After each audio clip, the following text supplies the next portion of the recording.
I'm sorry, Jack. I'm sorry. I'm sorry. Seriously, Jack. Put that finger away, Jack. Jack, don't slam the door. I'm sorry. We were working on his race car. He did a little damage this weekend at the race and a little damage to the undercarriage. And so we had it up on the wraps. I was underneath and I got it corrected, got it fixed. No big deal. Just had to change the oil. And the oil filter was so beat. And the oil pan was, we had to put a new oil pan on. At any rate, so got it all fixed up and cleaned up and done. And I slammed the hood down. I said, Jack, why don't you hop in the car and drive her away? Well, it was up on the ramps, and he just put it in forward, went right off the ramps. The look on his face. I wish you would have been there. He's so mad at me now because I haven't stopped laughing. Oh, God, that was an hour ago.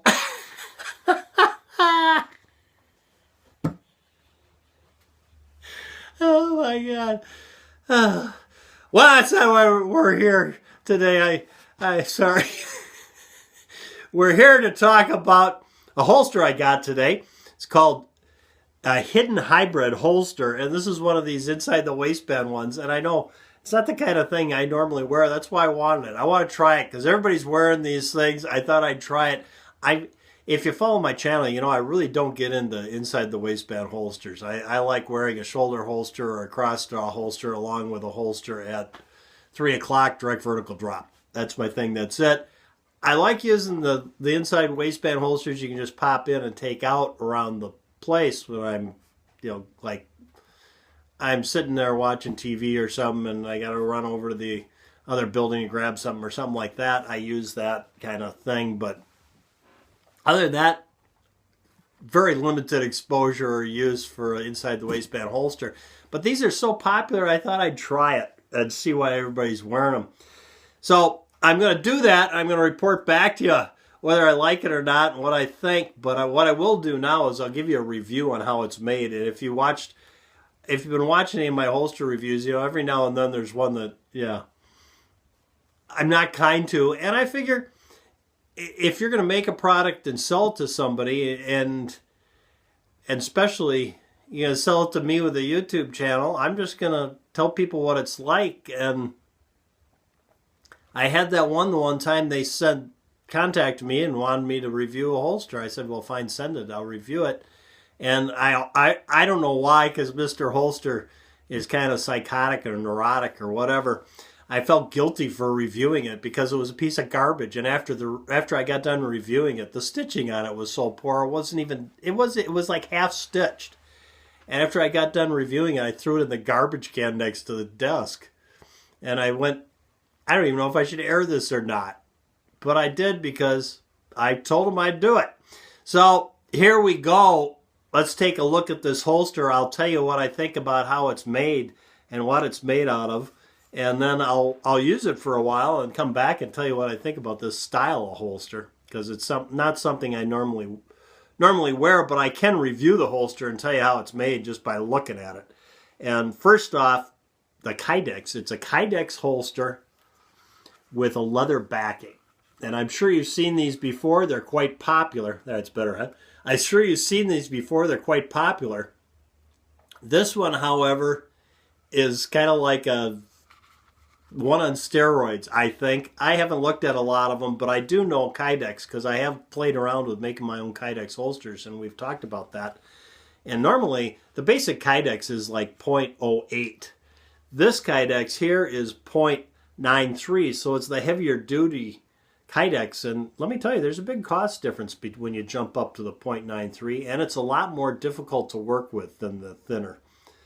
So I got to give them credit for that, using that heavier duty Kydex. The other thing I want to give them credit for is they could just mold this thing pretty easy and put it on this, but they've gone to the extra effort of shaping the top of the holster and bringing it out. See if you can see that. Put it on my face, maybe my pale white face, you can see it. Yeah, see how it comes out like that? It's going to make it a lot easier to reholster, which is one of the great things about Kydex. inside the waistband holster on Kydex, you can reholster it without taking the holster off because it won't collapse. Now here, this is another good reason to use that thicker Kydex is you got a leather backing, and yeah, you really got to worry about making sure it's not going to collapse because it's not just Kydex. It's not a clamshell Kydex holster. It's got a leather backing, and the leather's going to tend to push in when that gun comes out. So they've done a very nice job with it. They've riveted it here to the leather, and on this side they've put rubber gaskets in between so you can tension this and adjust it to how you want it tension-wise. And as a result, on the back side, you've got these metal components that the screws go into, and they feel quite smooth. We'll report back on how they hold up and work over time, but they look very nice and are well done. The clips here are adjustable with 3 different settings on each side, so you can kind of configure it how it works on your body. And again, they're using that same system, but what they also have is very nice rubber gaskets in between that are going to give it the support and tension it needs. I think those are going to work well, but we'll see over time. What really intrigues me is what a nice job they did on the leather back, because this is very nice leather. It's a 9 to 10 ounce leather with a leather suede bonded to the back side for comfort. And I think the reason they've used such heavy duty and such nice quality leather is you can take these clips off and wear it as a belt holster, which I'll try that too, but first I want to try the other out for a while and see how it is. Everybody's wearing them. Yeah, but I'm not a big fan of inside the waistband holsters. Like I say, I've always said on my channel, I got a limited use for them. But I thought, well, everybody's wearing them. I should probably at least try it and see what it's like out of curiosity. So here's the real test. You've seen me before get these holsters in and the gun doesn't fit in the holster. Pretty much, yeah, a lot. A lot, and I've shown you how to wet mold the leather holsters and I've even shown how to heat up the Kydex to get them shaped correctly. I think I got some video out there on that somewhere. And normally what I do is I wrap the gun in saran wrap before I put it in there, so it usually kind of stretches. Now here you got half leather, so you kind of have that issue. But I thought today, since it's for a Glock 19 and it's pretty tough to cosmetically damage a Glock 19. Yeah, I just shove it in there. We'll see how it works. And gee, look at that. Somebody sent me a holster that they actually had made up that will actually fit. Well, you know, it really isn't funny because, like, I'd say 75% of the holsters I get, you got to do something to make them work. Right out of the box, this baby works.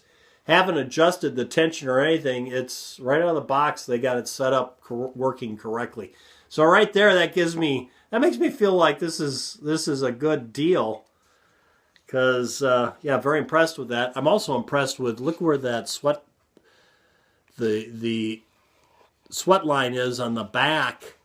You can put your thumb on there and push off on it, which if you ease your hand back there for some reason, you see what I'm saying? And then when you do need, yeah, well thought out, well done. I think I'm going to like this holster. I may not wear it all the time because I'm not inside the holster guy, inside the waistband holster guy.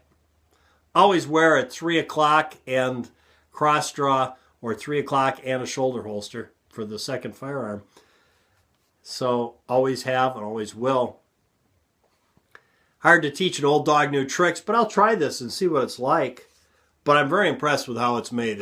It's very, very nicely made. We'll see how it feels, how it works, how it holds up down the road. Now I want to talk about what they sent me that I'm really excited about, and that's the nicely made belt, holster belt. And it is nicely made. You'll notice the stitching. And yeah, I got a holster in one time from somebody. The stitching was so poorly made. After I reviewed the holster, I threw it in the garbage can. Yeah, because they did such a crappy job in the stitching, I'd be embarrassed to even use the thing. Nicely done. Now these belts, it says on their website, are Amish made. And I don't talk about it very much, but my neighbors are all Amish. And as a matter of fact, the neighbor comes over and works on my horse's hooves. A very, very nice gentleman and does incredibly good work. And let me tell you, they did incredibly good work on this belt. It's burnished and finished on the edge very nicely. And that stitching on there, and the stitching is there to make it look like a dress belt. It's a one-piece leather. This is a 1/4-inch thickness Herman oak leather, which is the best leather available in the United States. So Herman oak leather, and nicely done. And the stitching there to make it look like a dress belt. Can't complain one bit about that. And on top of that, the Herman oak leather is a 12-13 ounce, very thick, very nice leather, and it's $49.95, which, yeah, that's a very inexpensive belt. I used to always, when I was working, buy my belts from Andy Artunian over in England, and his were made out of horsehide, but very reminiscent of how he did his belts. Nice, clean, simple, and he'd put that stitching on to make it look like a dress belt, because that's very important. Gosh, nowadays, people go out dressed like clowns, so it doesn't matter. But back in the day, you could tell whether someone was wearing a gun just by looking at their belt. You pretty much had an idea that, yeah, that guy's carrying. And that's why I got those. I used to get those belts from Andy Artunian. He'd make them in 1.25 inch width, which very, very hard to get one that narrow and have it properly support a gun, especially back then in the day, because there weren't Glocks back then, no plastic guns. They were all metal guns. So, and the guns I carried were heavy, and his belts would hold up to it. And I kind of am guessing that I'm going to be very pleased with this, and this is going to hold up just as well. And we'll find out, because I'm going to use it for my 1911s. So there'll be some weight there, guys. But this is the other thing I like about it. Of course, one nice thing, if you look at gun belts nowadays, so many of them have these roller buckles, these weirdo buckles, which to me is also a dead giveaway that they're carrying something. This has just a regular dress belt buckle, and they make it in black leather or the cordovan. They call it brown. It's really cordovan. It's not tan. And the tan one comes with a brass buckle. Nice clean buckle. Now, I have no use for the buckle. That's why I'm showing you the buckle. Yeah. It's a nice dress buckle, but now I got my own buckles to put on my gun belt. So I put this on my gun belt, and this is what I'm going to use. I'll also say, though, I'm going to quick show you this. Nicely done snaps, cleaned, and will retain. Yeah, they'll retain the belt in one piece, which is really important when you're using it for what we're using it for. But I've had some belts that were very expensive, and I won't mention one in particular I'm thinking about. I won't mention the gentleman's name because he makes very, very nice holsters, and it wouldn't be fair to him. But yeah, pretty much just used a staple to hold this belt loop together, and I want to show you that they're doing it right. They got the right fastener on there, and it's also stitched very nicely done. It's those little details, and to get a belt this nice for $49.95, yeah, that's not easy. Nicely made, nicely finished Amish belt out of Herman oak leather. I'm very, very, very, very impressed with this, and very pleased with it too. So there you go. I thought I'd share that with you today. And I'm sorry about wasting a minute of your life talking about Jack's race car, but oh my God, if you could have seen the look on his face. There you go, guys. The hidden hybrid holsters. I shared it with you. There's a link down below to their website if you want to go check them out. I'll report back later on that holster. I'm kind of looking forward to trying it out. Everybody's been wearing those for like a decade, and I haven't even tried one yet. But it's nice when you start out with nice leather. Yeah, it's.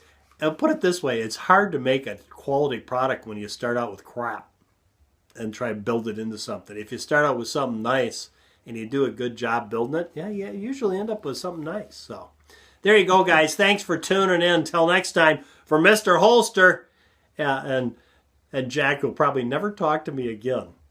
Well, at least 3 days. Go out and stay safe.